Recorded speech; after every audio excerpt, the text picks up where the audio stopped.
Good morning, my dear students. We can go to another session of fundamentals of investment.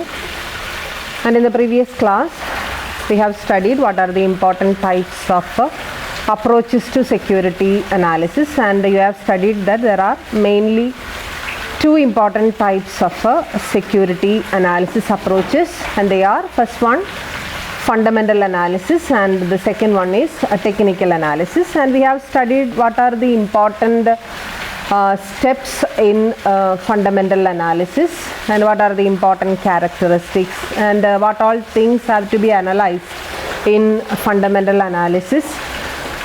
And we have studied there are 5 important steps in fundamental analysis, like studying international scenario, likewise studying the economic structure of India, and studying the trend of economic structure, and likewise industry analysis, and also business analysis. And all these factors and all these steps we have studied. And we have also analyzed what are the advantages and the disadvantages of fundamental analysis. As a broader approach, it contains so many steps, and so that we have analyzed what is the advantage of taking that much steps, or that much factors, why we are analyzing these factors. All things we have seen in the previous class, and we have seen certain limitations of fundamental analysis also. And today we can see what are the important tools for fundamental analysis. കഴിഞ്ഞ ക്ലാസ്സിൽ ഞാൻ ചെറുതായിട്ടൊരു hint തന്നിരുന്നു. നമ്മൾ ഇതിലെ ഏറ്റവും പ്രധാനപ്പെട്ട ഒരു സെക്ഷനാണ് ടൂൾസ് ഫോർ ഫണ്ടമെൻ്റൽ അനാലിസിസ് എന്ന് പറയുന്നത്. നമ്മളതിൻ്റെ സ്റ്റെപ്സും എന്തൊക്കെ ഫാക്ടേഴ്സാണ് അനലൈസ് ചെയ്യുന്നതും എന്തുകൊണ്ടാണ് ഇത് ഇത്രയും ബ്രോഡർ ആയിട്ടുള്ളൊരു കോൺസെപ്റ്റായിട്ട് മാറുന്നത് എന്നുള്ളതൊക്കെ നമ്മൾ കഴിഞ്ഞ ക്ലാസ്സിൽ പഠിച്ചതായിരുന്നു. അതിലൊരു ചെറിയൊരു portion tools for fundamental analysis എന്ന് പറഞ്ഞിട്ടുണ്ടായിരുന്നു. അത് ജസ്റ്റ് ഒന്ന് തുടങ്ങി വെച്ചിട്ടേ ഉണ്ടായിരുന്നുള്ളൂ. നമ്മൾ അതിനെക്കുറിച്ച് ഡീറ്റെയിൽഡ് ആയിട്ട് സംസാരിച്ചിരുന്നില്ല. അതൊരു നെക്സ്റ്റ് ക്ലാസ്സിൽ നമുക്ക് എടുക്കാമെന്ന് പറഞ്ഞിട്ട് നമ്മൾ പറഞ്ഞത് മാറ്റി വെച്ചിട്ടുണ്ടായിരുന്നു. ആ ഒരു പോർഷനാണ് ഇന്നത്തെ ക്ലാസ്സിൽ നമ്മൾ ഡിസ്കസ് ചെയ്യാനായിട്ട് ഉദ്ദേശിക്കുന്നത്. അത് വേറൊരു ക്ലാസ്സിലേക്ക് മാറ്റി വയ്ക്കാനുണ്ടായ കാരണം വേറൊന്നുമല്ല, from the examination point of view അത് കുറച്ച് ഇമ്പോർട്ടൻ്റ് ആയിട്ടുള്ളൊരു ടോപ്പിക്. പലപ്പോഴും എസ്ഐ ക്വസ്റ്റ്യൻസ് നമ്മൾ ഈ ടൂൾസ് ഫോർ ഫണ്ടമെൻ്റൽ അനാലിസിസ് എന്ന് പറയുന്ന ആ ഒരു ടോപ്പിക്കിൽ നിന്നും നമ്മൾ പ്രതീക്ഷിക്കുന്നുണ്ട്. സോ അതുകൊണ്ടാണ് നമ്മളത് മാറ്റിവെക്കാൻ കാരണമുണ്ടായത്. ദെൻ ടൂൾസ് നമ്മൾ അനലൈസ് ചെയ്യുന്ന സമയത്ത്, ഫണ്ടമെൻ്റൽ അനാലിസിസിൻ്റെ ടൂൾസ് അനലൈസ് ചെയ്യുമ്പോൾ ഏറ്റവും കൂടുതൽ നമ്മൾ ഡിപ്പെൻഡ് ചെയ്യുന്നൊരു മെത്തേഡ് എന്ന് പറയുന്നത് റേഷ്യോ അനാലിസിസ് തന്നെയാണ്.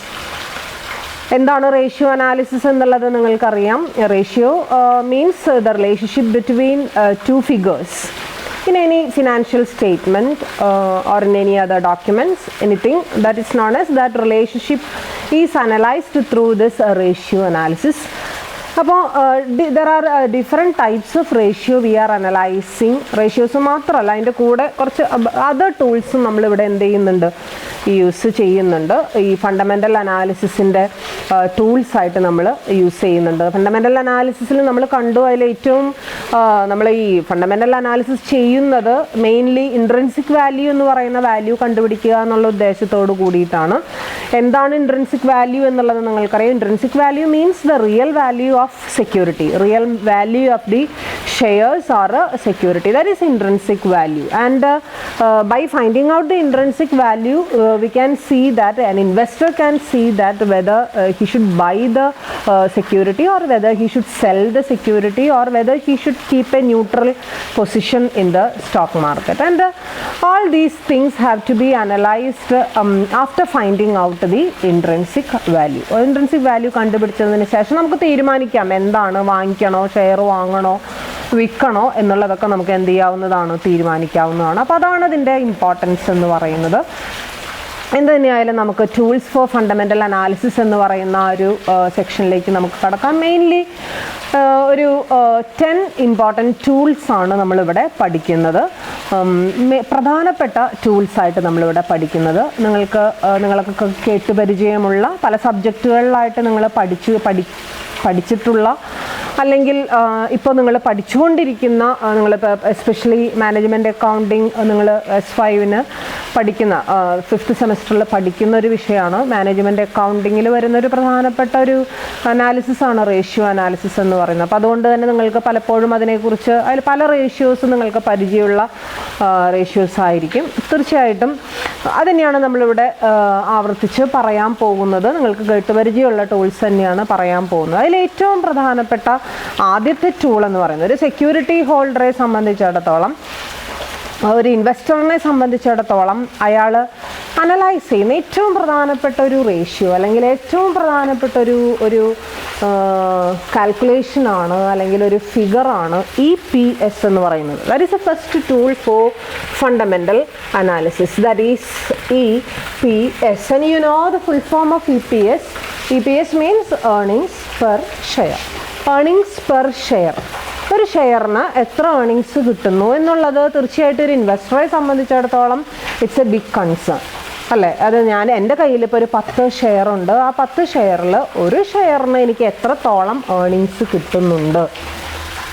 It is the calculation of EPS is beneficial both to the investor as well as to the company issuing shares and other security. കമ്പനിക്കും അത് ബെനിഫിഷ്യൽ ആണ്, അറ്റ് ദ സെയിം ടൈം ഇൻവെസ്റ്റർക്കും അത് beneficial ആണ്. Then what you mean by EPS and how it can be found out? How EPS can be calculated? EPS എങ്ങനെയാണ് നമുക്ക് calculate ചെയ്യാൻ സാധിക്കുക എന്നുള്ളതാണ് നമ്മൾ പഠിക്കാൻ പോകുന്നത്. പറഞ്ഞു അതിൻ്റെ എക്സ്പാൻഷൻ നമ്മൾ പറഞ്ഞു. That is earnings per share. ഒരു ഷെയറിന് എത്ര ഏർണിങ്സ്, എങ്ങനെയാണ് നമുക്കത് കാൽക്കുലേറ്റ് ചെയ്യാനായിട്ട് സാധിക്കുക? That is, first of all, you should know the total earnings of the company.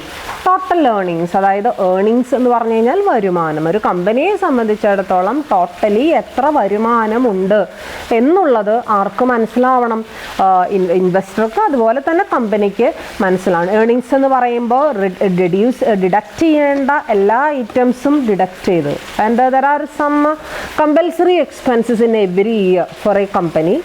And all these compulsory expenses should be deducted and earnings should be calculated. Earnings നമ്മൾ tax അടയ്ക്കേണ്ടി വരും, നമ്മൾ remuneration especially in മാനേജേഴ്സിന് managerial പൊസിഷനുള്ള ആൾക്കാർക്ക് remuneration നമ്മൾ കൊടുക്കേണ്ടി വരും. And all these things should be deducted and after we should arrive at a figure of earnings. ഏർണിങ്സിൻ്റെ ഫിഗർ എത്രയാണെന്നുള്ളത് നമ്മൾ എന്ത് ചെയ്യണം?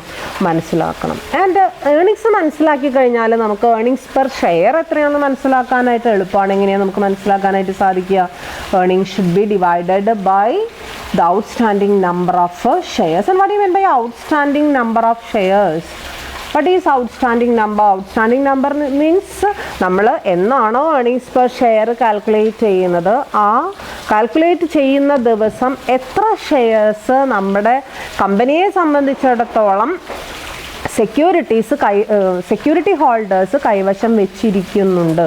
That number is known as outstanding number. ചിലപ്പോൾ നമ്മൾ ഇഷ്യൂ ചെയ്തതിന് ശേഷം കുറച്ചൊക്കെ തിരിച്ചു വാങ്ങിച്ചിട്ടുണ്ടായിരിക്കാം. അവർ തന്നെ ചിലപ്പോൾ നമുക്ക് കൊണ്ടുവന്നിട്ട് അത് തിരിച്ച് തന്നിട്ടുണ്ടായിരിക്കാം. ഇതിനെയൊക്കെ നമ്മൾ അതിൽ നിന്ന് എന്ത് ചെയ്യേണ്ടതുണ്ട്? ഒഴിവാക്കേണ്ടതുണ്ട്. ഇതൊക്കെ ഒഴിവാക്കിയതിന് ശേഷം കൃത്യമായിട്ടുള്ള നമ്പർ നമ്മൾ എന്ത് ചെയ്യണം? കണ്ടുപിടിക്കണം. എത്രയാണ് outstanding number of shares?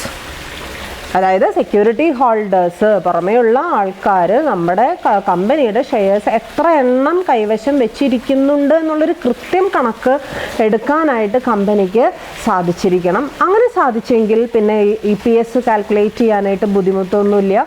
EPS can be calculated as earnings divided by number of shares.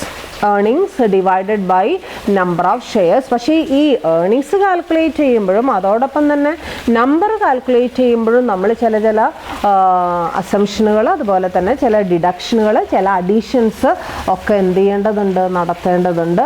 അത് നടത്തിയെങ്കിൽ മാത്രമേ ഒരു കറക്റ്റ് EPSലേക്ക് നമുക്ക് എന്ത് ചെയ്യാനായിട്ട് സാധിക്കുള്ളൂ?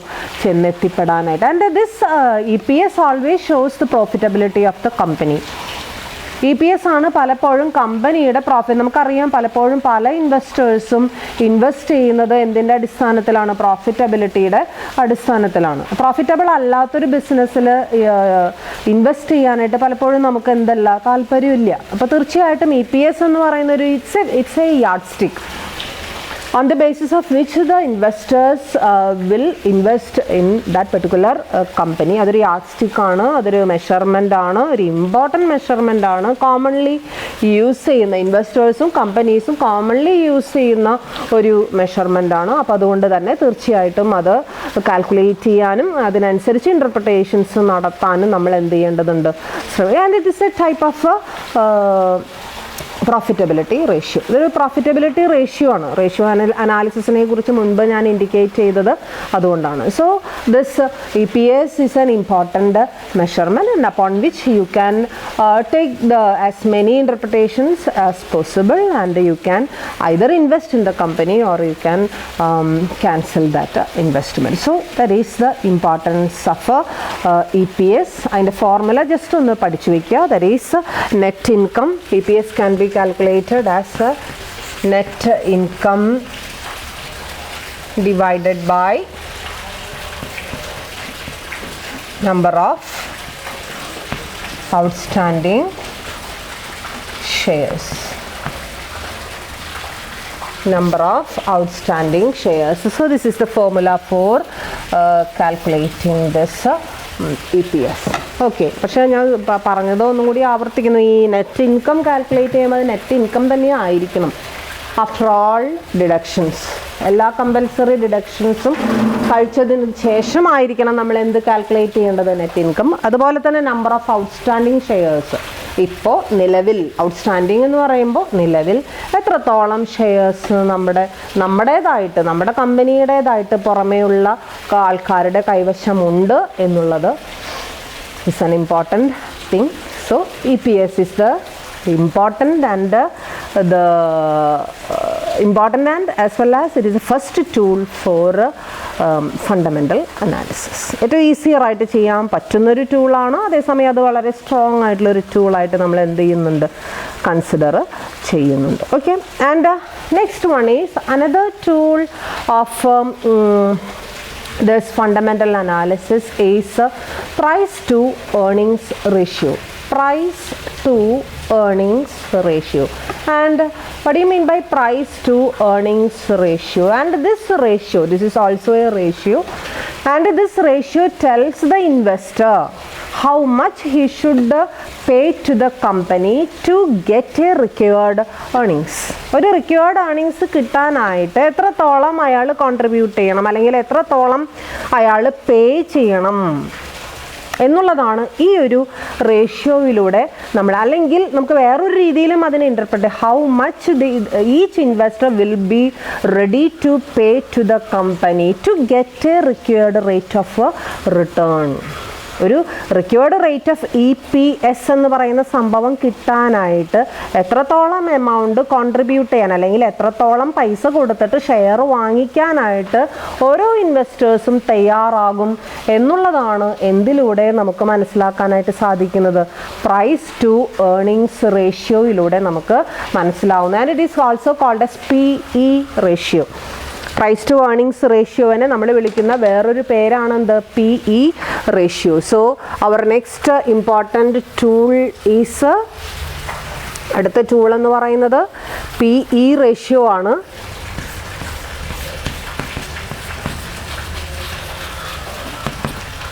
or price to earnings ratio. And which price is considered here? ഏത് പ്രൈസിനെയാണ് നമ്മളിവിടെ കൺസിഡർ ചെയ്യുന്നത്? സാധാരണ രീതിയിൽ ഒരു ഇൻവെസ്റ്ററെ സംബന്ധിച്ചിടത്തോളം അയാൾ പ്രൈസ് എന്ന് പറയുന്നത് ഏത് പ്രൈസായിരിക്കും? ഏത് പ്രൈസിനാണോ അയാൾക്ക് സെക്യൂരിറ്റി മാർക്കറ്റിൽ നിന്നും കിട്ടുന്നത്, അതാണ് അയാളെ സംബന്ധിച്ചിടത്തോളം എന്തെന്ന് പറയുന്നത്? പ്രൈസ് എന്ന് പറയുന്നത് അല്ലേ. അപ്പോൾ തീർച്ചയായിട്ടും നമ്മൾ ഈ മാർക്കറ്റ് പ്രൈസ്, അപ്പോൾ പ്രൈസ് എന്ന് പറഞ്ഞു കഴിഞ്ഞാൽ മാർക്കറ്റ് പ്രൈസ് ആണ്. ഈ മാർക്കറ്റ് പ്രൈസിനെ അയാൾ എന്തുമായിട്ട് താരതമ്യം ചെയ്യാൻ പോവാണ്?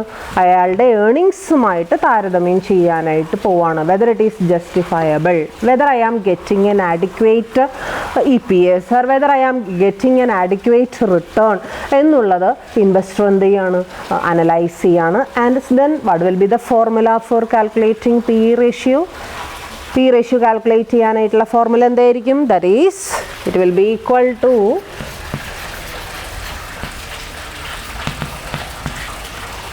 Market price divided by earnings per share. Market price divided by earnings per share. And while considering this market price, here we are as a denominator we are taking earnings per share.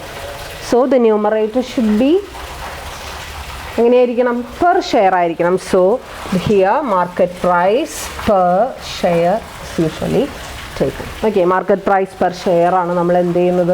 എടുക്കുന്നത്. So that is PE ratio. Okay, EPSനെ പോലെ തന്നെയാണ്, പക്ഷെ ചെറിയൊരു change നമ്മളവിടെ എന്ത് ചെയ്തിട്ടുണ്ട്? വരുത്തിയിട്ടുണ്ട്. അതായത് നമുക്ക് കിട്ടുന്ന ഏർണിങ്സ്, ഒരു ഇൻവെസ്റ്ററെ സംബന്ധിച്ചിടത്തോളം കിട്ടുന്ന ഏർണിങ്സ് ജസ്റ്റിഫൈ ചെയ്യാൻ പറ്റുന്നതാണോ, അത് മാർക്കറ്റ് പ്രൈസിനോട് കമ്പയർ ചെയ്യുമ്പോൾ അത് ആഡിക്വേറ്റ് ആണോ എന്നുള്ളതാണ് നമ്മൾ എന്ത് ചെയ്യുന്നത്? നോക്കുന്നത്. ആഡിക്വേറ്റ് ആണോ എന്നുണ്ടെങ്കിൽ we can decide to buy the share. Adequate അല്ല എന്നുണ്ടെങ്കിൽ നമ്മൾ എന്ത് ചെയ്യേണ്ടി വരും? അത് നമ്മൾ ഡ്രോപ്പ് ചെയ്യേണ്ടി വരും. ആ തീരുമാനം നമ്മൾ ഡ്രോപ്പ് ചെയ്യേണ്ടത്. And we can decide on the selling of shares. Adequate അല്ല, നമുക്കിപ്പോൾ കിട്ടിക്കൊണ്ടിരിക്കുന്ന ഏർണിങ്സ് നമ്മുടെ മാർക്കറ്റ് പ്രൈസിനോട് കമ്പയർ ചെയ്യുമ്പോൾ ഇറ്റ് ഈസ് നോട്ട് സാറ്റിസ്ഫാക്ടറി എന്ന് നമ്മൾ തീരുമാനിക്കുകയാണെങ്കിൽ നമ്മളത് എന്ത് ചെയ്യേണ്ടി വരും? വിൽറ്റ് കളയേണ്ടി വരും. നമുക്കത് കൈവശം വെച്ചിരുന്നുകൊണ്ട് വലിയ ലാഭകരമായിട്ടുള്ളൊരു സിറ്റുവേഷനിലേക്ക് നമുക്ക് എത്തിച്ചേരാനായിട്ട് സാധിക്കില്ല. So that is a peculiarity of PE ratio or otherwise price to earnings ratio. Here we are considering the market price. Market price-നെയാണ് നമ്മൾ എന്ത് ചെയ്യുന്നത്? കൺസിഡർ ചെയ്യുന്നത്. And the investor is analyzing whether this market price is justifiable to earnings per share. Justify ചെയ്യാൻ പറ്റുന്നതാണോ എന്നുള്ളതാണ് ഈ ഒരു റേഷ്യോയിലൂടെ നമ്മൾ എന്ത് ചെയ്യുന്നത്? അനലൈസ് ചെയ്യുന്നത്. Okay, and next one is മൂന്നാമത്തെ പ്രധാനപ്പെട്ട ടൂളാണ്. ദാറ്റ് ഈസ് ഇവിടെ PE റേഷ്യോ എന്നാണ് നമ്മൾ പറഞ്ഞത്. ആൻഡ് ജസ്റ്റ് ഒരു ചെറിയൊരു മാറ്റം നമ്മൾ വരുത്തുകയാണ്. That is this ratio is PB ratio. PB ratio. And what do you mean by PB ratio? എന്താണ് PB ratio?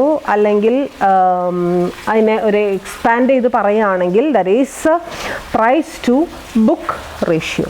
Price to book ratio. And what is meant by book? Book means the book value of shares. And in always while writing our financial statements, we will write equity share capital, preference share capital, debenture capital. All these things are written in our books. And through this ratio, that is through price book ratio or PB ratio, we are going to analyze how each equity or preference shareholders are contributing towards the book value of asset. Book value നോട് എത്രത്തോളം അല്ലെങ്കിൽ book വാല്യൂവിലേക്ക് എത്രത്തോളം നമ്മൾ contribute ചെയ്യുന്നുണ്ട് എന്ന് മനസ്സിലാക്കാൻ വേണ്ടിയാണ് നമ്മൾ ഏത് റേഷ്യോ കാൽക്കുലേറ്റ് ചെയ്യുന്നത്? PB റേഷ്യോ നമ്മൾ കാൽക്കുലേറ്റ് ചെയ്യുന്നത്. Here while calculating this ratio, the numerator is like PE ratio. The numerator is the market price, but the denominator changes, and the denominator is the book value.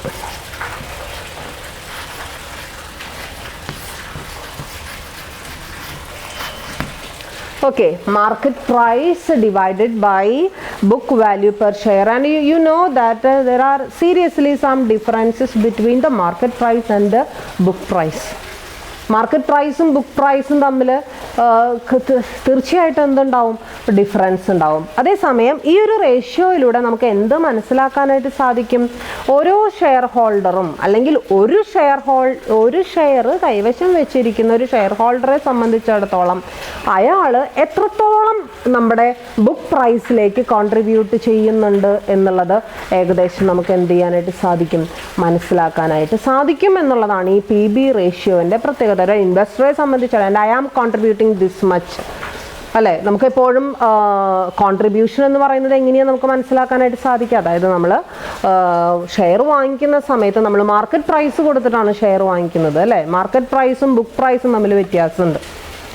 ചിലപ്പോൾ market price book പ്രൈസിനേക്കാളും വളരെ എന്തായിരിക്കും, കൂടുതലായിരിക്കും. അതേസമയം ചില സമയങ്ങളിൽ rare സിറ്റുവേഷനിൽ market price എന്ന് പറയുന്നത് ബുക്ക് പ്രൈസിനേക്കാളും വളരെ എന്തായിരിക്കാം, കുറവായിരിക്കാം. അപ്പോൾ ഈ മാർക്കറ്റ് പ്രൈസും ബുക്ക് പ്രൈസും തമ്മിൽ എന്തെങ്കിലും ഒരു സാമ്യമുണ്ടോ, എന്തെങ്കിലും സാദൃശ്യമുണ്ടോ, അത് തമ്മിൽ വളരെ ഡീവിയേറ്റ് ചെയ്ത് പോകുന്നുണ്ടെങ്കിൽ ഇൻവെസ്റ്ററെ സംബന്ധിച്ചിടത്തോളം it is A risky task.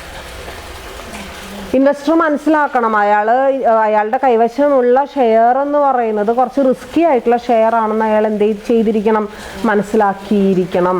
മാർക്കറ്റിലെ വാല്യൂ 50 രൂപ, അതേസമയം അയാളുടെ ബുക്കിൽ കാണിച്ചിരിക്കുന്നത് 10 രൂപ. So there is A difference of 40 rupees. ഒരു 40 റുപ്പീസിൻ്റെ ഡിഫറൻസ് അവിടെ ശരിക്കും എന്ത് ചെയ്യുന്നുണ്ട്, കാണുന്നുണ്ട്. അപ്പോൾ ആ ഒരു ഡിഫറൻസ് എങ്ങനെയാണ് ഇൻവെസ്റ്ററെ എഫക്റ്റ് ചെയ്യുന്നത്, അത് എത്രത്തോളം അത് റിസ്ക് ക്രിയേറ്റ് ചെയ്യുന്നുണ്ട് എന്ന് മനസ്സിലാക്കാനാണ് ഈ പി ബി റേഷ്യോ എന്ന് പറയുന്ന റേഷ്യോ നമ്മൾ എന്ത് ചെയ്യുന്നത്, കാൽക്കുലേറ്റ് ചെയ്യുന്നത്. ആൻഡ് പി ബി റേഷ്യോ ഒട്ടും ജസ്റ്റിഫൈ ചെയ്യാൻ പറ്റാത്തതാണെങ്കിൽ, വളരെയധികം ഡിഫറൻസ് കാണിക്കുന്നുണ്ട് എന്നുണ്ടെങ്കിൽ, വളരെ നോർമലായിട്ടുള്ള ചെറിയ രീതിയിലുള്ള കോൺട്രിബ്യൂഷനെ നമുക്ക് നടത്താനായിട്ട് സാധിക്കുന്നുള്ളൂ എങ്കിൽ തീർച്ചയായിട്ടും അത് ഇൻവെസ്റ്ററെ സംബന്ധിച്ചിടത്തോളം റീതിങ്ക് ചെയ്യേണ്ട സമയമായി എന്നുള്ളതാണ് നമുക്ക് അയാൾക്ക് പറഞ്ഞു കൊടുക്കുന്നത്. തീർച്ചയായിട്ടും അയാൾക്ക് റീതിങ്ക് ചെയ്യാമെന്ന് വെച്ച് കഴിഞ്ഞാൽ കൈവശമുള്ള ഷെയർ ആണെങ്കിൽ അയാൾ എന്ത് ചെയ്യേണ്ടി വരും, വിൽക്കേണ്ടി വരും. അതല്ല അയാൾ എന്താ പറയുക, വാങ്ങാൻ ഉദ്ദേശിക്കുന്ന ഷെയർ ആണെന്നുണ്ടെങ്കിൽ അയാൾ വാങ്ങാതെ അതിൽ നിന്നും മാറി നിൽക്കേണ്ടതായിട്ടുള്ളൊരു സിറ്റുവേഷൻ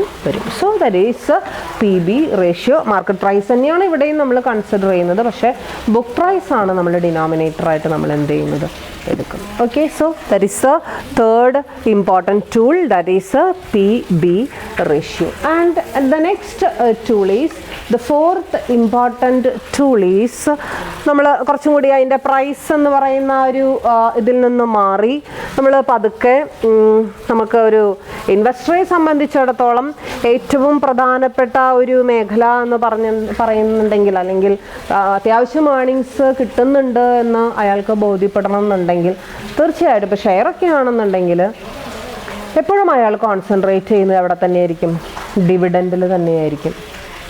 ഓക്കെ, അപ്പോൾ ഡിവിഡൻഡ് നമ്മൾ പലപ്പോഴും പറയും, ഇപ്പോൾ ഇൻവെസ്റ്റേഴ്സിനെ സംബന്ധിച്ചിടത്തോളം ഒരു കോമൺ പ്രാക്ടീസ് എന്ന് പറഞ്ഞിട്ടുണ്ടെങ്കിൽ ക്യാപിറ്റൽ അപ്രീസിയേഷൻ എത്രത്തോളം കിട്ടുന്നുണ്ട്. ക്യാപിറ്റൽ അപ്രീസിയേഷൻ എന്ന് വെച്ച് കഴിഞ്ഞാൽ എന്താണെന്ന് നിങ്ങൾക്ക് ആദ്യത്തെ ക്ലാസ്സുകളിൽ പറഞ്ഞു തന്നിട്ട് നിങ്ങൾക്ക് അറിയാമായിരിക്കും. ക്യാപിറ്റൽ അപ്രീസിയേഷൻ മീൻസ് 100 രൂപയ്ക്ക് ഒരു ഷെയർ നമ്മൾ വാങ്ങി, അതേസമയം ആഫ്റ്റർ 2 years നമ്മളത് എത്ര രൂപയ്ക്ക് വിറ്റു, 150 രൂപയ്ക്ക് നമ്മൾ വിറ്റു. Purchased for 100 rupees and sold for 150 rupees. Then what is the difference? 50 rupees is the difference. So that is capital appreciation. അല്ലേ, എപ്പോഴും ഇൻവെസ്റ്റേഴ്സിനെ സംബന്ധിച്ചിടത്തോളം ഏറ്റവും കൂടുതൽ അവർ കോൺസെൻട്രേറ്റ് ചെയ്യുന്നത് ഈ ക്യാപിറ്റൽ അപ്രീസിയേഷനിലാണ്. അതൊരു യാഥാർത്ഥ്യം തന്നെയാണ്. എങ്കിൽ കൂടിയും ഡിവിഡൻഡിനെയോ അല്ലെങ്കിൽ ഇൻട്രസ്റ്റിനെയോ നമുക്ക് അപ്പാടെ എന്ത് ചെയ്യാനായിട്ട് സാധിക്കില്ല, തള്ളിക്കളയാനായിട്ട് നമുക്ക് സാധിക്കില്ല.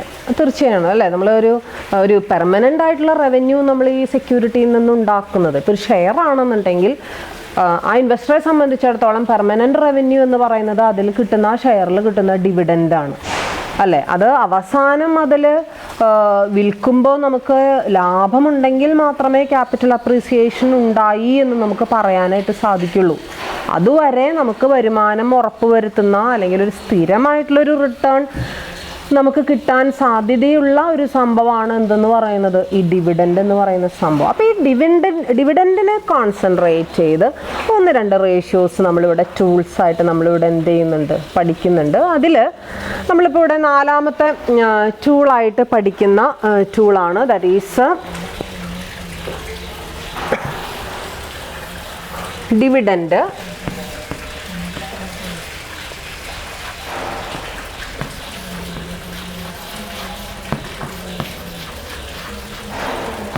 ഡിവിഡൻഡ് ഈൽഡ് റേഷ്യോ, എത്രത്തോളം നമുക്ക് ഡിവിഡൻഡ് കിട്ടുന്നുണ്ട്. ഓക്കെ, എത്രത്തോളം ഡിവിഡൻഡ് നമുക്ക് കിട്ടുന്നുണ്ട് ആൻഡ് ഹൗ ഇറ്റ്, എങ്ങനെയാണ് നമുക്കത് പറയാനായിട്ട് സാധിക്കുക, എത്രത്തോളം നമുക്ക് ഡിവിഡൻഡ് കിട്ടുന്നുണ്ട്. ഡിവിഡൻഡ് ഇപ്പോൾ ആദ്യത്തെ കൊല്ലം 2 രൂപ നമുക്ക് ഡിവിഡൻഡ് കിട്ടി, അല്ലെങ്കിൽ 2ാമത്തെ കൊല്ലം നമുക്ക് 5 രൂപ ഡിവിഡൻഡ് കിട്ടി. അങ്ങനെ പറഞ്ഞതുകൊണ്ട് മാത്രം അതിൻ്റെ ഒരു ക്ലിയർ പിക്ചറിലേക്ക് നമുക്ക് എന്ത് ചെയ്യാനായിട്ട് സാധിക്കില്ല, നമുക്ക് എത്തിച്ചേരാനായിട്ട് സാധിക്കില്ല. പിന്നെ എങ്ങനെയാണ് നമുക്ക് എത്തിച്ചേരാനായിട്ട് സാധിക്കുക? എത്തിച്ചേരണം എന്നുണ്ടെങ്കിൽ should be compared to some other figure or figures. നമ്മളതിനെ കമ്പയർ ചെയ്ത് നോക്കണം അല്ലേ. കിട്ടുന്ന ഡിവിഡൻഡിന് ഈൽഡ് എന്ന് പറഞ്ഞു കഴിഞ്ഞാൽ എന്താർത്ഥം, ഡിവിഡൻഡ് ഈൽഡ്, ഡിവിഡൻഡ് എന്ന് പറയുന്ന ഒരു സംഭവത്തിൽ നിന്ന് എത്രത്തോളം നമുക്ക് കിട്ടുന്നുണ്ട്, അല്ലെങ്കിൽ എത്രത്തോളം വരുമാനം നമുക്ക് ഉണ്ടാക്കാനായിട്ട് സാധിക്കുന്നുണ്ട്. 100 രൂപ കൊടുത്തിട്ടുള്ളൊരു ഷെയറിന് നമുക്ക് 2 രൂപ കിട്ടി, 1000 രൂപയുടെ ഷെയറിനും നമുക്ക് കിട്ടിയത് 2 രൂപ. അതിലേതാപ്പം ലാഭമായിട്ടുള്ളത്? ഇതിലേതാണ് ലാഭകരമായിട്ടുള്ള ഷെയർ? 100 രൂപ തന്നെയാണ്. കാരണം എന്താ, 100 രൂപ കൊടുത്തപ്പോൾ നമുക്ക് എന്ത് കിട്ടി, 2 രൂപ നമുക്ക് എന്ത് കിട്ടുന്നുണ്ട്, റിട്ടേൺസ് കിട്ടുന്നു. അതേസമയം 1000 രൂപ കൊടുത്തപ്പോഴോ അതിലെന്തെങ്കിലും ഇൻക്രീസ് ഉണ്ടായോ? ഇൻക്രീസ് ഉണ്ടായില്ല. അപ്പോൾ അതിൻ്റെ അർത്ഥം 1000 രൂപയുടെ share it is not satisfactory എന്ന് തന്നെയല്ലേ അതിൻ്റെ അർത്ഥം? അതെ. അപ്പം അങ്ങനെയാണെങ്കിൽ ഈ ഡിവിഡൻഡിനെ നമ്മൾ എന്ത് ചെയ്യേണ്ടിയിരിക്കണം, should be compared with the market price. എന്തുമായിട്ട് നമ്മൾ കമ്പയർ ചെയ്യണം? മാർക്കറ്റ് പ്രൈസുമായിട്ട് നമ്മൾ കമ്പയർ ചെയ്യണം. മാർക്കറ്റ് പ്രൈസുമായിട്ട് കമ്പയർ ചെയ്തിട്ട് നമുക്ക് എത്രത്തോളം കിട്ടുന്നുണ്ട്. ഇപ്പം നേരത്തെ ഞാൻ പറഞ്ഞ എക്സാമ്പിളിൽ 100 രൂപയ്ക്ക് കിട്ടുന്നത് 2 തന്നെ, അതേസമയം 1000 രൂപയ്ക്ക് കിട്ടുന്നതും സെയിം 2 rupees തന്നെയാണ് നമുക്ക് ഡിവിഡൻഡ് കിട്ടുന്നതെങ്കിൽ ഇതിൽ ഒരു ഇൻവെസ്റ്ററെ സംബന്ധിച്ചിടത്തോളം he will always opt for the first one അല്ലേ. ഫസ്റ്റ് സെക്യൂരിറ്റിയാണ് അയാൾ എന്ത് ചെയ്യുക, ഓപ്റ്റ് ചെയ്യുക. 100 rupeesൻ്റെ ഷെയർ ആയിരിക്കും അയാൾ എന്ത് ചെയ്യാൻ പോകുന്നത്, വാങ്ങിക്കാനായിട്ട് പോകുന്നത്. On the basis of this dividend yield ratio has compared his dividend with the market price. Market പ്രൈസായിട്ട് കമ്പയർ ചെയ്ത് നോക്കുമ്പോൾ ഏതിനാണ് കൂടുതൽ എന്നുള്ളതാണ് ഏത് റേഷ്യോയിലൂടെ നമുക്ക് മനസ്സിലാക്കാനായിട്ട് സാധിക്കുക, ഡിവിഡൻഡ് ഈൽഡ് റേഷ്യോയിലൂടെ. നമുക്ക് ഇവിടെയും ശ്രദ്ധിക്കുക, നമ്മൾ അതിൻ്റെ ഫേസ് വാല്യൂവോ നോമിനൽ വാല്യൂവോ ഒന്നും തന്നെയല്ല നമ്മൾ കൺസിഡർ ചെയ്യുന്നത്. എന്താ കൺസിഡർ ചെയ്യുന്നത്? We are considering the market price. നമ്മൾ കൺസിഡർ ചെയ്യുന്നത് അതിന് മാർക്കറ്റ് പ്രൈസാണ്. നമുക്ക് അതിൻ്റെ ഫേസ് വാല്യൂ അല്ല നമ്മൾ നോക്കുന്നത് അല്ലെ. കറൻ്റ്ലി ഇപ്പോൾ ഇന്ന് ഞാൻ ഷെയർ വാങ്ങിക്കാൻ പോകുന്നുണ്ടെങ്കിൽ ഇന്ന് മാർക്കറ്റിൽ നിന്നും എനിക്കത് എത്ര പ്രൈസിനാണ് കിട്ടുക, അതാണ് കാരണം. അതാണ് എൻ്റെ കയ്യിൽ നിന്നും പോകുന്ന പൈസ. അല്ലെങ്കിൽ അത്രയും പൈസ കൊടുത്താലേ എനിക്ക് എന്ത് കിട്ടുന്നുള്ളൂ, ഡിവിഡൻഡ് കിട്ടുന്നുള്ളൂ. ആ പൈസ കൊടുക്കാതെ എനിക്ക് എന്ത് ചെയ്യാൻ പറ്റില്ല, ആ ഷെയർ എനിക്ക് വാങ്ങിക്കാനായിട്ട് സാധിക്കില്ല.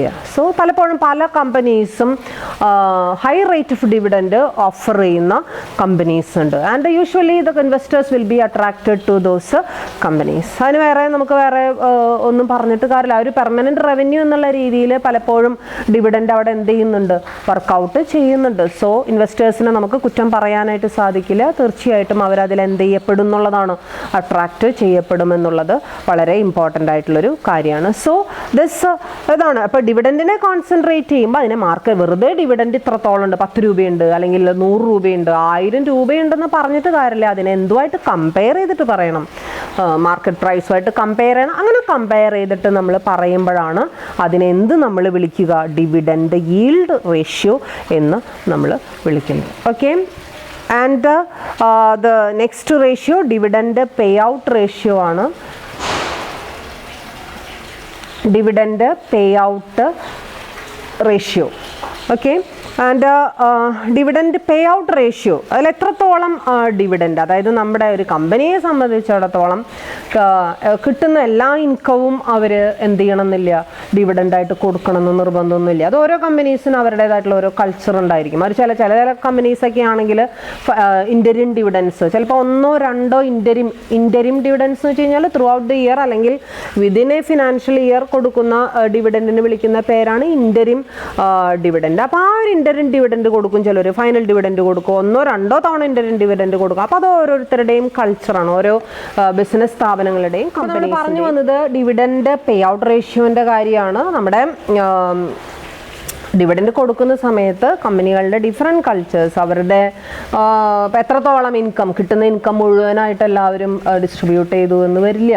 അതിൻ്റെ ഒരു ഭാഗം എടുത്തു വെച്ച് അടുത്ത പ്രൊഡക്റ്റീവായിട്ടുള്ള നെക്സ്റ്റ് ഇയേഴ്സിലേക്ക് കോൺട്രിബ്യൂട്ട് ചെയ്തതിന് ശേഷം ബാക്കിയുള്ളതേ ആർക്ക് കൊടുക്കുകയുള്ളൂ, ഷെയർ ഹോൾഡേഴ്സിനും ബാക്കിയുള്ള സെക്യൂരിറ്റി ഹോൾഡേഴ്സിനും കൊടുക്കുകയുള്ളൂ. അതേസമയം അതിലൊരു ജസ്റ്റിഫിക്കേഷൻ അത്യാവശ്യമുണ്ട് അല്ലേ. അത് കംപ്ലീറ്റ്ലി അവരെ മറന്നുകൊണ്ട് അല്ലെങ്കിൽ സെക്യൂരിറ്റി ഹോൾഡേഴ്സിനെ മറന്നുകൊണ്ട് നമുക്കൊരു നിലപാടെടുക്കാനായിട്ട് ഒരിക്കലും സാധിക്കില്ല. കൊടുക്കേണ്ടത് നമ്മൾ തീർച്ചയായിട്ടും എന്ത് ചെയ്തിരിക്കണം, ഒരു നോർമൽ റേറ്റ് ഓഫ് ഡിവിഡൻഡ് നമ്മൾ കൊടുത്തിരിക്കണം. അപ്പോൾ എത്രത്തോളം നമ്മുടെ ഇൻകത്തിൽ നിന്ന് ഒരു കമ്പനിയുടെ ഏർണിങ്സിൽ നിന്നും എത്രത്തോളം ഡിവിഡൻഡായിട്ട് ഡിസ്ട്രിബ്യൂട്ട് ചെയ്യുന്നുണ്ട്, ഇതാണ് ഏത് റേഷ്യോയിലൂടെ നമ്മൾ മനസ്സിലാക്കുന്നത്, ഈ ഒരു ഡിവിഡൻഡ് പേ ഔട്ട് റേഷ്യോയിലൂടെ നമ്മൾ മനസ്സിലാക്കുന്നത്. It can be calculated. എങ്ങനെയായിരിക്കും അത് കാൽക്കുലേറ്റ് ചെയ്യാനായിട്ട് സാധിക്കുക?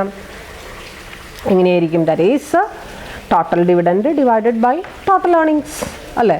ടോട്ടൽ ഡിവിഡൻഡ്, അതായത് ഒരു കമ്പനി കൊടുക്കുന്ന ടോട്ടൽ ഡിവിഡൻഡിനെ കമ്പനിയുടെ ടോട്ടൽ ഏർണിങ്സുമായിട്ട് ഡിവൈഡ് ചെയ്ത് കഴിഞ്ഞാൽ എത്രത്തോളം ഏർണിങ്സിൻ്റെ എത്ര ഭാഗം ഡിവിഡൻഡായിട്ട് കൊടുക്കുന്നുണ്ട് എന്ന് നമുക്ക് എന്ത് ചെയ്യാനായിട്ട് സാധിക്കും, മനസ്സിലാക്കാനായിട്ട് സാധിക്കും ഇല്ലേ.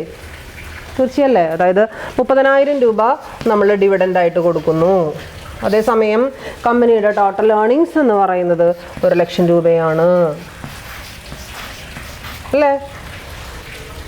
ഓക്കെ. അപ്പോൾ 1,00,000-ൻ്റെ എത്ര ഭാഗം നമ്മൾ കൊടുക്കുന്നുണ്ട്? 1,00,000-ൽ നിന്ന് 30,000 കൊടുക്കുന്നുള്ളൂ. എത്ര ബാക്കി 70,000 രൂപ നമ്മൾ എന്ത് ചെയ്തു? It has been retained in the company. കമ്പനിയിൽ തന്നെ അത് എന്ത് ചെയ്തു? റീറ്റെയിൻ ചെയ്തു അല്ലേ. 30% മാത്രമേ നമ്മൾ എന്ത് ചെയ്തിട്ടുള്ളൂ, കൊടുത്തിട്ടുള്ളൂ. ബാക്കി 70% കമ്പനിയിൽ. അതാണ് ഞാൻ പറഞ്ഞത്, കമ്പനിക്ക് അവരുടേതായിട്ടുള്ളൊരു പെർസെപ്ഷൻ, അവരുടേതായിട്ടുള്ളൊരു ആറ്റിറ്റ്യൂഡ് ആൻഡ് അവരുടേതായിട്ടുള്ളൊരു കൾച്ചർ ഉണ്ടായിരിക്കും. അതിനനുസരിച്ചിട്ടാണ് അവരെന്ത് ചെയ്യുക. അതേസമയം അത് വല്ലാതെ സ്ട്രിഞ്ചൻ്റ് ആയി പോയി കഴിഞ്ഞാൽ ഇൻവെസ്റ്റേഴ്സിനെ സംബന്ധിച്ചിടത്തോളം അവരെന്ത് ചെയ്യേണ്ടി വരും, സഫർ ചെയ്യേണ്ടി വരും. അത് അങ്ങനെ എന്തെങ്കിലും സഫറിങ്സ് അവിടെ വരുന്നുണ്ടോ എന്നുള്ളതാണ് അനലൈസ് ചെയ്യേണ്ടത്, ഇൻവെസ്റ്റേഴ്സ് അനലൈസ് ചെയ്യേണ്ടത്. ഓക്കെ. ഇനി ഇത് ടോട്ടൽ എമൗണ്ട് ആയിട്ട് എടുത്തില്ലെങ്കിലും വേണമെന്നുണ്ടെങ്കിൽ നമുക്കതിനെ എന്താ പറയുക, dividend per share divided by earnings per share, EPS. നമ്മൾ നേരത്തെ EPS കാൽക്കുലേറ്റ് ചെയ്തിരുന്നു. ദാറ്റ് ഈസ് ഇതിൻ്റെ ഫോർമുലയാണ് ഞാൻ എഴുതുന്നത്. That is dividend per share divided by earnings per share. Dividend per ഷെയറിനെ ഏർണിങ്സ് പെർ ഷെയർ കൊണ്ട് ഡിവൈഡ് ചെയ്ത് കഴിഞ്ഞാൽ നമുക്ക് എന്ത് കിട്ടും? ഡിവിഡൻഡ്. ഇവിടെ മാറ്റിയിട്ടില്ല അല്ലേ. ദാറ്റ് ഈസ് ഈൽഡ് തന്നെയാണ് ഇവിടെ എഴുതിയിരുന്നത്. So we will get dividend pay out ratio. Okay. അപ്പോൾ എന്താണ് ഡിവിഡൻഡ് പേ ഔട്ട് റേഷ്യോ എന്ന് നമുക്ക് മനസ്സിലായി. ഡിവിഡൻഡ് ഈൽഡ്, രണ്ടും ഡിവിഡൻഡിനെയാണ് കോൺസെൻട്രേറ്റ് ചെയ്യുന്നത് അല്ലേ. ഡിവിഡൻഡ് ഈൽഡ് എന്ന് പറഞ്ഞു കഴിഞ്ഞാൽ എത്രത്തോളം നമ്മൾ കൊടുത്ത മാർക്കറ്റ് പ്രൈസിനോട് കമ്പയർ ചെയ്യുന്നത് നമുക്ക് എത്രത്തോളം റിട്ടേൺസ് കിട്ടുന്നുണ്ട്, എത്രത്തോളം ഡിവിഡൻഡ് കിട്ടുന്നുണ്ട്. അതേസമയം നേരെ കുറച്ചും കൂടെ വ്യത്യാസം ഉണ്ടായിരുന്നു ഡിവിഡൻഡ് പേ ഔട്ടിന്. ഒരു കമ്പനിയെ സംബന്ധിച്ചിടത്തോളം അവർക്ക് കിട്ടുന്ന വരുമാനത്തിൻ്റെ എത്ര ഭാഗം അവർ ഡിവിഡൻഡായിട്ട് ഡിസ്ട്രിബ്യൂട്ട് ചെയ്യുന്നുണ്ട്. That is dividend pay out ratio. Okay. And next ratio is again അത് കുറച്ചും കൂടി കമ്പനികളുടെ ഭാഗത്തു നിന്നുള്ള ഒരു അനാലിസിസ് ആണ്. That is price to sales ratio. Price to sales ratio.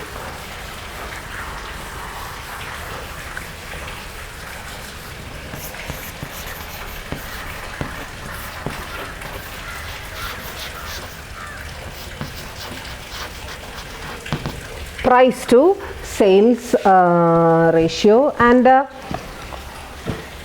എങ്ങനെയാണ് ഈ പ്രൈസ് ടു സെയിൽസ് റേഷ്യോ നമുക്ക് കാൽക്കുലേറ്റ് ചെയ്യാനായിട്ട് സാധിക്കുക? അതായത് പ്രൈസും, അതായത് ഒരു കമ്പനിയെ സംബന്ധിച്ചിടത്തോളം കമ്പനി ഇഷ്യൂ ചെയ്യുന്ന ഷെയറുകളുടെ പ്രൈസ്, ടോട്ടൽ പ്രൈസ്, ആ ടോട്ടൽ പ്രൈസും കമ്പനിയുടെ ഏർണിങ്സും കമ്പനിയുടെ സെയിൽസും, ഓക്കെ, അത് രണ്ടും തമ്മിലുള്ള, അല്ലെങ്കിൽ ആ രണ്ട് ഫിഗേഴ്സ് തമ്മിലുള്ള ആ ഒരു കമ്പാരിസൺ അല്ലെങ്കിൽ ആ ഒരു ജസ്റ്റിഫിക്കേഷൻ എത്രത്തോളം നടക്കുന്നുണ്ട് എന്നുള്ളതാണ് ഈ പ്രൈസ് ടു സെയിൽസ് റേഷ്യോയിലൂടെ നമ്മൾ എന്ത് ചെയ്യുന്നത്, മനസ്സിലാക്കുന്നത്. ഓക്കെ, പ്രൈസ് ടു സെയിൽസ് റേഷ്യോയിൽ ഞാൻ പറഞ്ഞു നമ്മൾ മാർക്കറ്റ് പ്രൈസ് തന്നെയാണ് നമ്മളിവിടെ കാൽക്കുലേറ്റ് ചെയ്യുന്നത്, അല്ലെങ്കിൽ മാർക്കറ്റ് പ്രൈസ് തന്നെയാണ് നമ്മളിവിടെ കൺസിഡർ ചെയ്യുന്നത്. അവിടെ ഒരു പുതിയൊരു ടേം നിങ്ങൾക്ക് അവിടെ മനസ്സിലാക്കേണ്ടതുണ്ട്. That is market capitalisation. That is a numerator we are using for calculating this price to sales ratio. That is market capitalisation. വാക്കെന്താന്നുള്ളത് നിങ്ങൾക്ക് അറിയാമായിരിക്കും, ചിലർക്കെങ്കിലും അറിയാത്തവരുണ്ടെന്നുണ്ടെങ്കിൽ it is the market price into number of shares. That is market capitalization. What is market capitalization? That is market price of shares. ഇവിടെ എഴുതി കഴിഞ്ഞാൽ നിങ്ങൾ ചിലപ്പോൾ കാണില്ല. എന്താണ് മാർക്കറ്റ് ക്യാപിറ്റലൈസേഷൻ, അതിൻ്റെ എന്താണെന്നുള്ളതാണ് ഞാനിവിടെ എഴുതുന്നത്. That is market price per share into total number of shares is known as market capitalization. ഇതിനെ വിളിക്കുന്ന പേരാണ് മാർക്കറ്റ്. അതായത് ഇത്രേ ഉള്ളൂ, അതായത് ഒരു ഷെയറിൻ്റെ price, market price into total shares. ഇതിനെ വിളിക്കുന്ന ആ ഒരു ടേമിനെ വിളിക്കുന്ന പേരാണ്, ആ ഒരു ഫിഗറിനെ വിളിക്കുന്ന പേരാണ് market capitalisation. And this market capitalisation should be divided by total revenue of the company. It should be divided by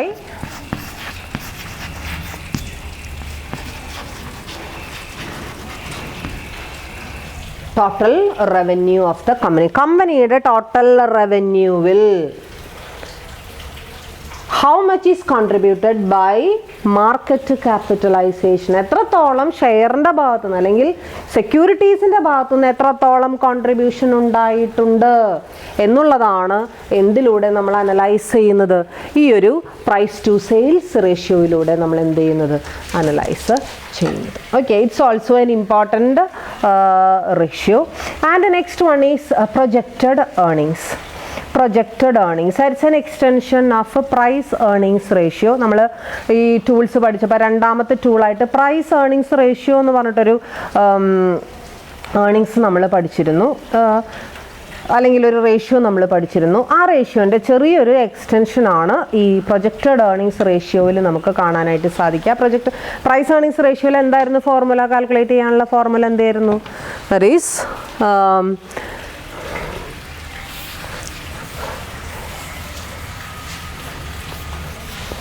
ഓർമ്മയുണ്ടാവും അല്ലേ? പ്രൈസ് ഏർണിങ്സ് റേഷ്യോയിൽ നമ്മുടെ formula market price divided by EPS.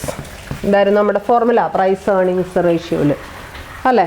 ഇവിടെ നമ്മൾ ചെറിയൊരു വ്യത്യാസം മാത്രമേ ഉള്ളൂ. അതായത് നമ്മളെപ്പോഴും ഉദ്ദേശിക്കുന്നത് നമ്മുടെ ഇപ്പോഴത്തെ ഗ്രോത്ത് റേറ്റ് വരും വർഷങ്ങളിലേക്ക് പ്രൊജക്റ്റ് ചെയ്ത് കാണിക്കുക എന്നുള്ള ഉദ്ദേശത്തോട് കൂടിയിട്ടാണ്. അതായത് ഇക്കൊല്ലം we have attained 2% growth rate. ഇനി അടുത്ത കൊല്ലങ്ങളിൽ സെയിം 2% തന്നെ ആവണമെന്ന് നിർബന്ധമില്ല. And we all are expecting, കമ്പനികളെ സംബന്ധിച്ചിടത്തോളം അവരെപ്പോഴും എക്സ്പെക്ട് ചെയ്യുന്നത് ഇപ്പോഴത്തേതിനേക്കാളും കുറച്ചും കൂടി ഒരു ഇൻക്രീസ്ഡ് റേറ്റ് ഓഫ് ഗ്രോത്ത് അവരെന്ത് ചെയ്യും, പ്രതീക്ഷിക്കും. അതിനനുസരിച്ച് ഇപ്പോൾ ഡിവിഡൻഡ് നമ്മൾ കൊടുക്കുന്നത് 2 രൂപയാണ്. അങ്ങനെയാണെങ്കിൽ അടുത്ത കൊല്ലം നമുക്കൊരു 3 രൂപ കൊടുക്കാൻ സാധിക്കും, അല്ലെങ്കിൽ ഒരു 4 രൂപ കൊടുക്കാൻ സാധിക്കും എന്നുള്ള രീതിയിൽ നമുക്ക് എന്ത് ചെയ്യാം, എക്സ്പെക്റ്റ് ചെയ്യാം അല്ലേ? Investors can also expect like that. കമ്പനികൾക്ക് മാത്രമല്ല ഇൻവെസ്റ്റേഴ്സിനും സെയിം രീതിയിൽ എന്ത് ചെയ്യാവുന്നതാണ് ചെയ്യുന്നത്. ഇപ്പോഴത്തെ അവരുടെ ഗ്രോത്ത് റേറ്റ്, കമ്പനിയുടെ ഗ്രോത്ത് റേറ്റ് ഇത്രയാണ്. നെക്സ്റ്റ് ഇയേഴ്സിൽ നമുക്ക് വേണമെങ്കിൽ പ്രൊജക്റ്റ് ചെയ്യാം. ഈ സെയിം ട്രെൻഡിന് തന്നെ ഫ്യൂച്ചറിലേക്ക് നമുക്ക് എന്ത് ചെയ്ത് കാണിക്കാനായിട്ട് സാധിക്കും, റിഫ്ലക്റ്റ് ചെയ്ത് അല്ലെങ്കിൽ പ്രൊജക്റ്റ് ചെയ്ത് കാണിക്കാനായിട്ട് സാധിക്കും. അങ്ങനെ പ്രൊജക്റ്റ് ചെയ്ത് കാണിക്കുമ്പോൾ ആ പ്രൊജക്റ്റഡ് ഏർണിങ്സ് എത്രയാണോ ആ പ്രൊജക്റ്റഡ് ഏർണിങ്സ് ആണ് നമ്മളിവിടെ എന്തായിട്ട് എടുക്കുക, ഈ EPS നമ്മൾ ചെറുതായിട്ടൊന്ന് മാറ്റും.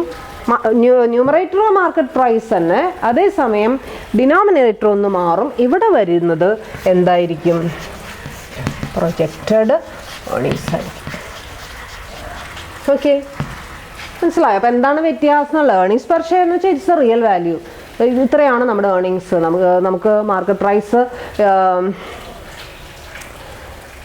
ഇത്രയാണ്, അതായത് നമ്മുടെ ഇത്രയും നമ്പർ ഓഫ് ഷെയർസ് നമുക്കുണ്ടെന്നറിയാം. നമുക്ക് കിട്ടിയിട്ടുള്ള റവന്യൂ ഇത്ര, ഏർണിങ്സ് ഇത്രയാണ്. സോ ഏർണിങ്സിനെ നമ്മുടെ നമ്പർ കൊണ്ട് ഡിവൈഡ് ചെയ്ത് കഴിഞ്ഞാൽ നമുക്ക് എന്ത് കിട്ടി, ഏർണിങ്സ് പെർ. ഇത് ഇറ്റ്സ് എ റിയൽ വാല്യൂ. അതേസമയം ഇതിനെ ശരിക്കും അങ്ങോട്ട് റിയൽ വാല്യൂ ആയിട്ട് നമുക്ക് എന്ത് ചെയ്യാനായിട്ട് സാധിക്കില്ല, എടുക്കാനായിട്ട് സാധിക്കില്ല. It's A projected value.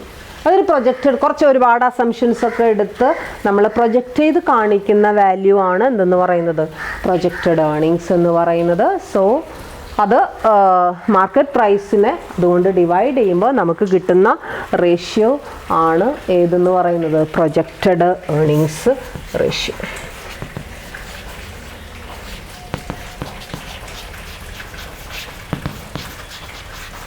Projected earnings ratio, PE റേഷ്യോവും പ്രൊജക്റ്റഡ് ഏർണിങ്സ് റേഷ്യോവും ഏകദേശം സെയിം തന്നെയാണ്, എങ്കിലും ചെറിയൊരു വ്യത്യാസം അതിൽ നമ്മൾ എന്ത് ചെയ്തു കൊണ്ട്. And next important tool is Sensex PE ratio. Sensex PE അടുത്ത റേഷ്യോ ആണ് സെൻസെക്സ് PE. എന്താണ് സെൻസെക്സ് എന്ന് നിങ്ങൾക്കറിയാം?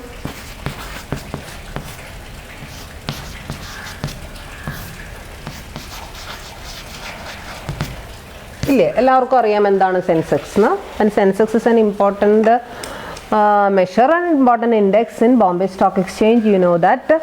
Then on the basis of the price prevalent in Bombay Stock Exchange or on the basis of price of Sensex, census index പ്രകാരം നമ്മുടെ സ്റ്റോക്കിൻ്റെ price എത്രത്തോളം ഉണ്ട് അതിനെ ബേസ് ചെയ്തിട്ട് നമ്മൾ എന്ത് കാൽക്കുലേറ്റ് ചെയ്യുക, ഏർണിങ്സ് റേഷ്യോ കാൽക്കുലേറ്റ് ചെയ്യുമ്പോൾ അതിന് വിളിക്കുന്ന പേരാണെന്ത്, Sensex PE ratio. And while calculating PE ratio നമ്മൾ തൊട്ട് നേരത്തെ നമ്മൾ പറഞ്ഞു എങ്ങനെയാണ് നമ്മൾ കാൽക്കുലേറ്റ് ചെയ്യാന്ന്. എങ്ങനെയാണ് കാൽക്കുലേറ്റ് ചെയ്യുക PE റേഷ്യോ?